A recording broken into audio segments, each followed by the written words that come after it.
and good morning, ladies and gentlemen. I am delighted to welcome you all to the 6th International Procurement and Supply Chain Conference 2021, presented by Blue Ocean Conferences. This is the biggest gathering I've seen since the beginning of the pandemic. I congratulate you on the selection of the theme of this conference: One World, One Supply Chain, Evolution of Connected Global Supply Chain Community. As I said, it goes very well with also the theme of the Expo.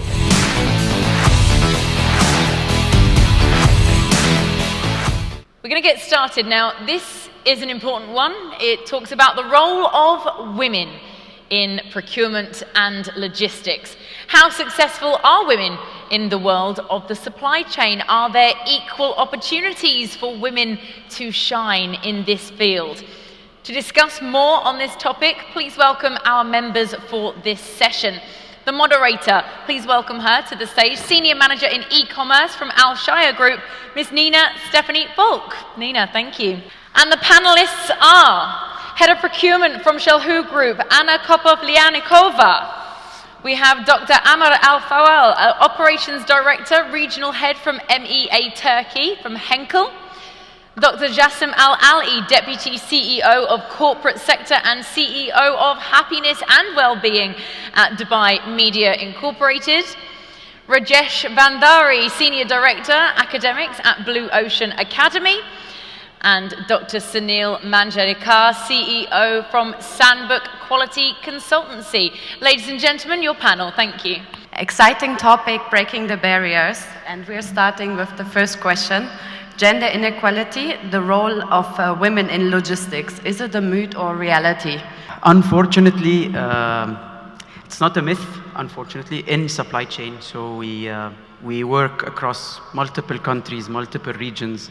The main essence and the nature of a role of a female in supply chain is not yet developed to the extent that it's equal to the male representation, especially in some countries where you still have a lot of borders when you work on shifts, so night shifts and remote locations. So it's a little bit challenging for females. So it's not a myth. The answer is it's a reality, unfortunately.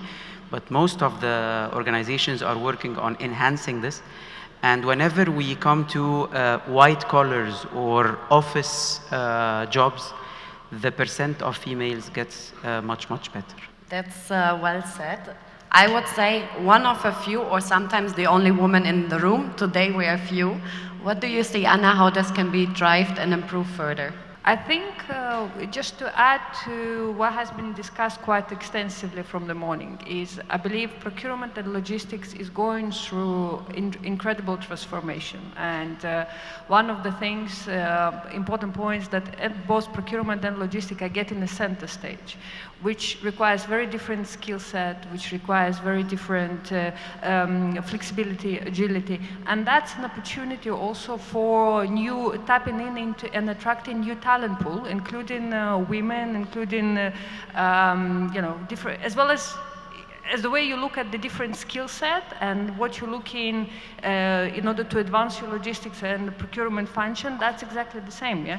You're looking at the different, you're approaching your talent pool in a very different way, yeah? And I think in this case, looking at gender equality is probably one of the most important factors, because it's been proven by a lot of studies that the companies who invest in gender equality, they usually the ones who are attracting the most of the and the best of the talent, and getting their employees to access the creativity, to fulfill their full potential, and helping the companies in return to succeed.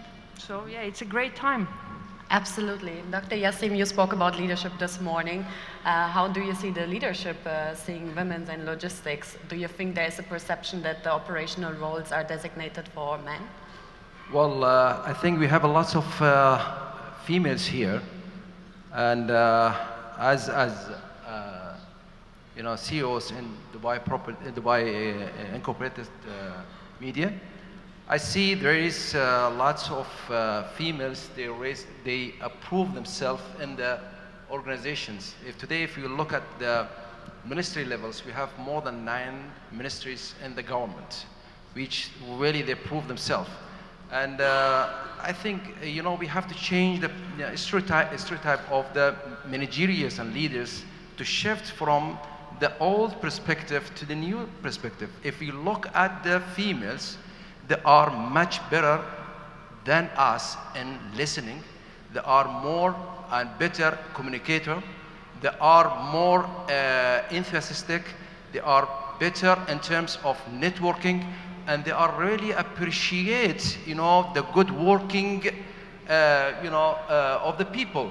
And plus they are doing multi things simultaneously, which is really is puzzling scientists. This is honestly. So I think there is a lot of opportunities for females to enter this supply chain management, especially when it's come to the everything's automized, it become automized, yes, digital, and I think there is a lot of opportunity for them to enter this workshop. Thank you so much. I absolutely agree. In Ashaya, we also try to improve further how many women we have in logistics, specifically in projects, how we can combine the communication skills, what you just have mentioned. The digitalization, does it really benefit women in logistics? How do you see that? Yeah, of course, yes, because the woman contribution in the supply chain, if you talk about the Deloitte report in 2021, so 41% women are there in supply chain business itself, and compared to 2019, it was 39%. So the trend is going up. But if you see the CEOs in supply chain, the 1:10 ratio is there. So one female CEO versus 9 male CEOs. So that ratio has to be changed. But that ratio will change gradually because there are so many challenges women has to face in supply chain, because they have to take care of so many families, children, and other issues. But at the same time, the women, if you can see, they are the more intellectual. Their financial management is very good. They are very methodical, and they are sincere. So if you contribute all these factors, so that will change the ratio for 5:5 in the next 5 years, and that is what the women empowerment is required. And the best example is the Blue Ocean. If you see in Blue Ocean, I specifically see that all the women are doing the show, and this show organized by 60% contribution by the females only, and I am the witness because I was involved in the organizing committee. So that is what I feel how the woman contribution will be, and they are contributing. Rajesh, what are your views and which advice would you give? Okay guys, my personal view is that I could see women, like Dr. mentioned, 41% worldwide, they say they are people, women basically are into supply chain. But keeping that apart, I'm as a trainer, for example, I'm looking at that almost, let's say, for example, 39% of the women, they are more graduated into supply chain now as compared to before. So in my view, certainly yes. And then as Dr. Jasim also mentioned, that agility and basically their ability to adapt to changes, I think that is really creating a wave. And I think for women, it is definitely the future in terms of the opportunities. And not only this, I could also see that also the WBEs, for example, the women-based businesses, for example, there are, like especially in Turkey, for example, we could see that they are completely being supported by these trainings on supply chain so that they can do global business worldwide. So it is not only in terms of what we talk about only for job market per se, but also in terms of business.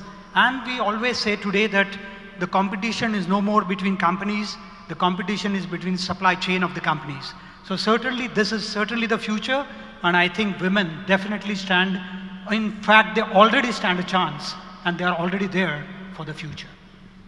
Thank you so much. And as leader in the business, you're female, how did you start your career path, and which advice would you give to women also choosing logistics as their future? Look, I think my path to procurement and logistics been a little bit, probably unorthodox, because I started my career in finance. And from finance, I moved to procurement because I was extremely passionate about the impact that procurement and logistics makes to the business, right? So, which sometimes may be overlooked, but this instant gratification that you get by being able to support the business. I think not that many roles in a corporate organization give you this level of satisfaction. Yeah, you have this immediate sort of a gratification. It always comes with a lot of responsibilities as well, yes, because if you screw up, basically everyone will know about it. But I mean, it's actually your contribution is so obvious that, and also ability being an ambassador of your company, of your brand, of the values of your company. That's also another extremely exciting part of procurement and logistics. So what my advice would be to the women who want to make a career in procurement, logistics, I think as any advice that for any other career. First of all, especially nowadays, where a lot of industries, and particularly logistics, procurement, going through so many changes, we continuously need to invest in new skills. Yeah, it's whether you're female, whether you're male, whether you have 100 years of experience, you just started. You always need to figure out where the trend is and and continuously invest in yourself, improve. Nowadays, it's data analytics, AI, and other sort of digital competencies that are becoming more important.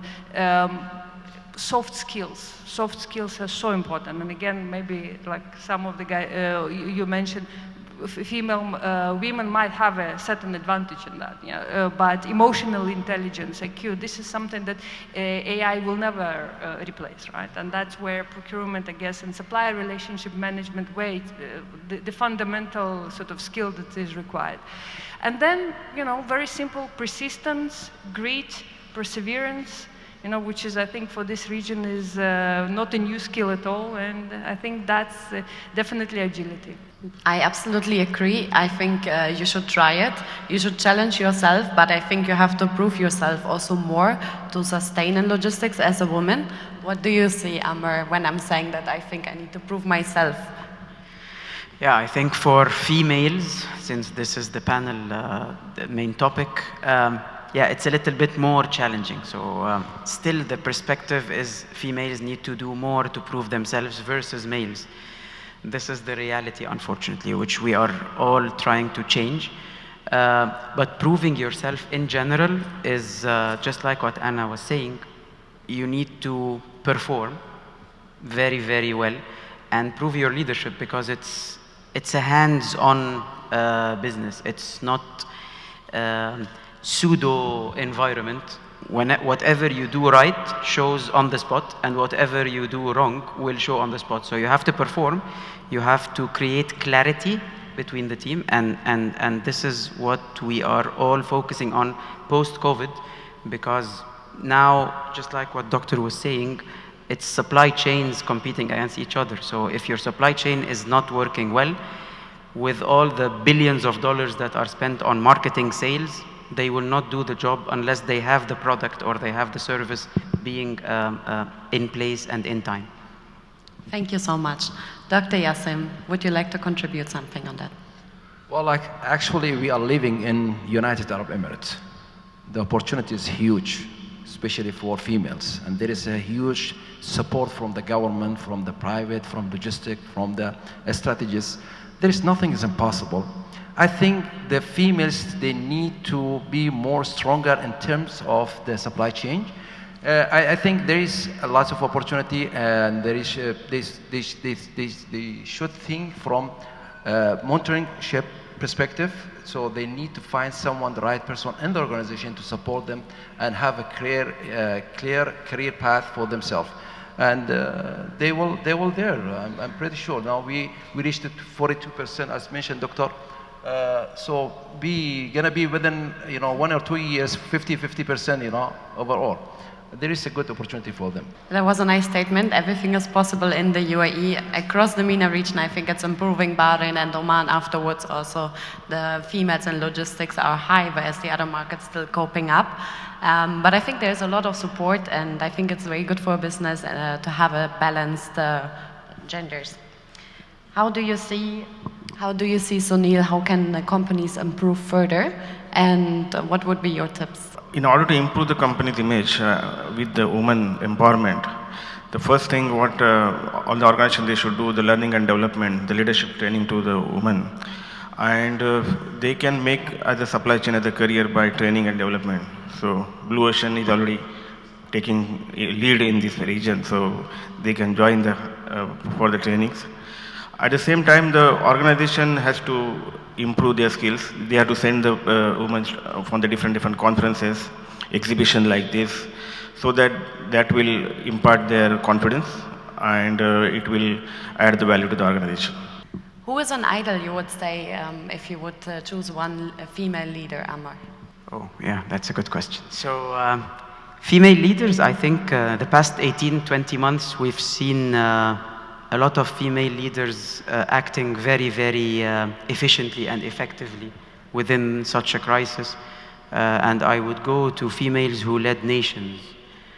So you have Jacinda Ardern in New Zealand, Angela Merkel in Germany, and we have here in Dubai Her Excellency Ms. Reem Al Hashimi, who led the Expo preparations within such a very, very challenging time. And mashallah, we can see now the Expo is really as if nothing has happened. It's just a shift in time. So I think we have examples outside of the region, and within the region, I would choose Her Excellency Reem Al Hashimi, who really did an amazing job leading the Expo under the leadership of Prince Nahyan. That is an amazing example. Nice. Dr. Jasim, what would you say? Well, as you mentioned, there is a lot of number or names in UAE in particular. We have Reem Al Hashimi. She proved herself, and she's working hardly for a number of years. And Expo is a good example. We have Shamma Al-Mizroui, she is handling the youth, which is the future. It's about the youth perspective and involved the community and taking their perspective and making it in reality. This is, I think, is a good example, which is really take the youth from where they are to where they want to be in the future. Thank you so much. Great examples we can look at. Great examples leading in here in the region as well as internationally. Anna, how do you see? What is your final comment on having this panel discussion? Well, I'm very happy to have this discussion because I think it's a very exciting topic. The world is, we are getting into a new order, and definitely women having an equal seat at the table and driving these changes. It's actually one of the most exciting times to be in the profession, to be in the industry, and obviously to be in the region. So yeah. That's, I think, we basically as women, we just need to seize this opportunity, seize this chance, and help to drive the changes forward. Thank you. Take the opportunities and drive this forward. Sunil, your final closing. The final closing, we can see next year we'll have 50% women from the supply chain sitting here after having a lot of women empowerment initiatives. So that is what I say at the final stage. Rajesh, anything to add to this from Blue Oceans? I'll take a little more time than Sunil. Pardon? I'll take a little more time than Dr. Sunil. Yeah, no problem. The reason, because just to say, guys, it's just a matter of time. You will feel and you will see and you will experience women into this area in a very, very big way.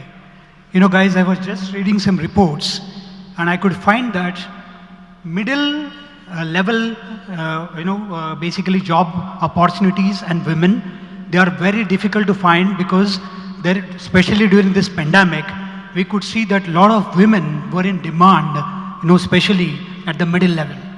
And second, what I could see people always say, oh, okay, this supply chain and all this is only for men at the higher levels, right?